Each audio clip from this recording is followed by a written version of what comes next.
யாருக்கெல்லாம் ஈச்சம்பழம் பிடிக்கும்? பொதுவாகவே கிராம பகுதிகளில் தான் இந்த ஈச்ச மரம்லாம் இருக்கும்.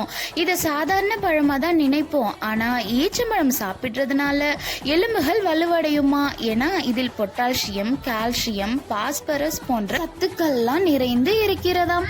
ஈச்சம்பழம் எலும்புகளின் தேய்மானத்தை குறைத்து எலும்புகளை வலுவாக வைத்திருக்க உதவுகிறதாம்.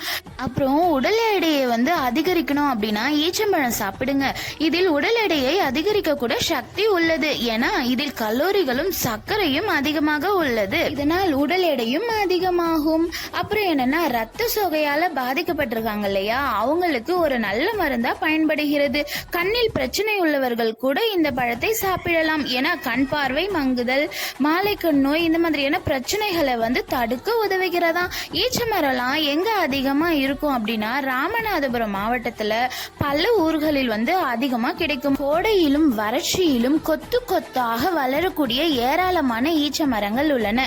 ஈச்சம்பழம் அப்படின்றது இனிப்பு சுவையை தரக்கூடிய ஒரு பழமாக இருக்கிறது. பேரீச்ச மரத்தின் தன்மையை கொண்ட ஒரு மரமா ஈச்ச மரம் இருக்கு. இந்த மரமானது இந்தியா மற்றும் பிற தென்கிழக்கு ஆகிய நாடுகளிலும் விளையும். இதில் ஆன்டி ஆக்சிடென்ட்டுகள் மற்றும் நார்ச்சத்துகள் அதிகமாக காணப்படுகிறது. நம்ம வீடியோ பார்க்குறீங்க மக்களே, ஆனால் சப்ஸ்கிரைப் மட்டும் பண்ண மாட்டீங்க. அந்த சப்ஸ்கிரைப் மட்டும் பண்ணீங்க அப்படின்னா நானும் ஹாப்பியாக இருப்பேன்ல. டாடா பாய்.